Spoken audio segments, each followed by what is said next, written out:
Olá, meus queridos alunos do 8º ano, saudades de vocês. Hoje eu vou falar um pouquinho para vocês de uma matéria que vai cair agora no PET 5. E é melhor vocês saberem um pouquinho para vocês conseguirem desenvolver as atividades de forma satisfatória. Então, nós vamos falar sobre a coesão textual e a aprendizagem dos sentidos dentro de um texto. A primeira coisa que vocês têm que saber é o que é um texto. Um texto é tudo aquilo em que eu uso uma situação de comunicação, em que eu consiga fazer uma interação e a pessoa com quem eu estou falando, ou seja, o meu interlocutor, está entendendo tudo que eu falo. Então, quando há essa interação, é um texto. Quando eu escrevo, na escrita, eu escrevo alguma coisa e a pessoa que está lendo consegue entender, eu posso chamar de texto. Então, ao produzirmos um texto, desejamos nos comunicar com os nossos leitores, nossos interlocutores, que são as pessoas que nós conversamos, transmitir-lhes informações e modificar seu comportamento. Então, quando eu falo com alguém, quando eu me comunico com alguém, eu espero um comportamento dessa pessoa. Ou tanto seja para bom como para ruim, né? A partir do momento que você interage com o outro, você produz texto. Texto é qualquer enunciado que tenha sentido e que com aquela pessoa que eu estou conversando, que eu estou falando, para quem eu estou escrevendo, haja comunicação.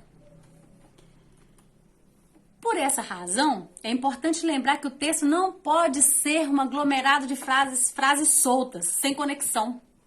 Então, quando eu escrevo e eu não conecto as ideias, o texto perde o sentido, perde a coesão. Então, ele precisa, qualquer texto que eu for escrever, ou o texto que eu for produzir falado, ele precisa ter textualidade. Textualidade significa um texto de sentido, onde as ideias se interligam. Ou seja, um texto bem estruturado, ter palavras, frases e ideias articuladas. Se eu não articular as ideias, o texto perde o sentido. Aí eu não vou entender nada do que eu estou falando, né? Muitas vezes, quando eu vou corrigir uma redação, a gente observa muito o que se as ideias estão interligadas, se estão bem amarradas, para poder ver se o texto, né, que vocês produziram, ou que eu produzi, esteja coeso. Vou dar um exemplo para vocês aqui, ó. Texto 1. O sol é quadrado, azul como a goiaba. No entanto, se você realmente me ama, por que não desata o nó da gravata do cachorro, que voa livre e solto pelo céu de maré alta? Quando eu leio isso aqui, vocês podem entender que as frases são todas soltas, né? As ideias não estão amarradas, não estão ligadas com nenhum conector. Aí o texto 2, que é um exemplo também que eu vou dar para vocês. O show, o cartaz, o desejo. O pai, o dinheiro, o ingresso. O dia, a preparação, a ida, o estádio, a multidão, a expectativa.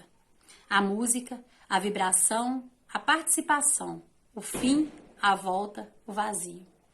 Nesse texto 2, vocês podem perceber que, apesar de ter palavras assim em versos, né, em estrofes, a ideia está amarrada. Há conexão entre as palavras. Então, eu posso falar que esse segundo texto, ele está coeso.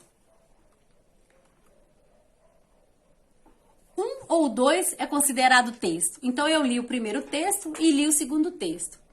Então, é importante relembrar, o texto é um todo significativo e não um aglomerado de palavras e frases isoladas.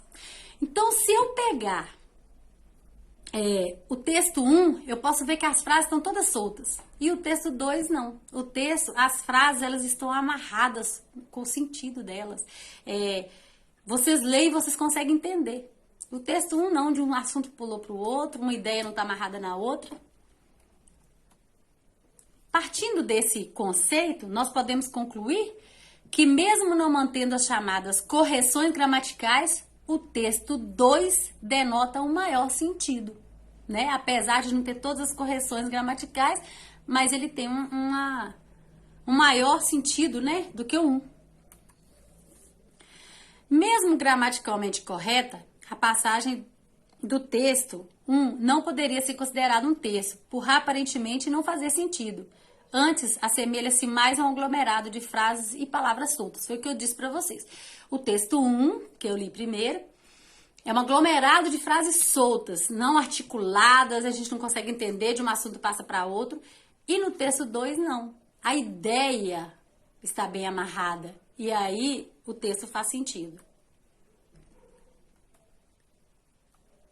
Lembre-se, toda produção linguística, seja ela oral ou escrita, se realiza em forma de enunciados, esses conhecidos por gêneros textuais.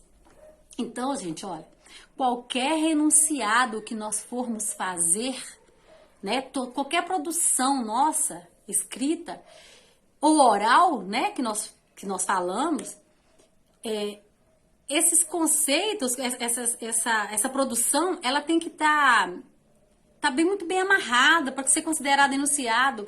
Então, eu não posso fazer nada solto, sem pontuação, sem uma preposição que liga uma palavra na outra, sem uma vírgula que dá uma pausa para a pessoa poder entender o que vai vir em seguida. E aí, nós temos dentro desses textos os chamados gêneros textuais. O que é gêneros textuais? É os tipos de texto, os vários tipos de texto que nós temos. Portanto, o texto é o ponto de partida para qualquer enunciação. Qualquer coisa que eu for falar, que eu vou escrever, o texto é o ponto de partida. Então, se vocês não saberem o que é um texto, não vai adiantar vocês começarem a escrever ou falar qualquer coisa. Então, o que é um bom texto? O bom texto é aquele produzido com organizações de palavras que se unem adequadamente umas às outras. Como é feita essa união? Através de preposições, de conectivos, de conjunções. Isso aí vocês vão sabendo aos pouquinhos, né? Nós já estudamos também, né? No ano passado, eu lembro de ter passado preposições para vocês. Assim, os termos vão formando uma oração e as orações vão construir os períodos. Quando eu falo uma oração, eu já expliquei isso para vocês também.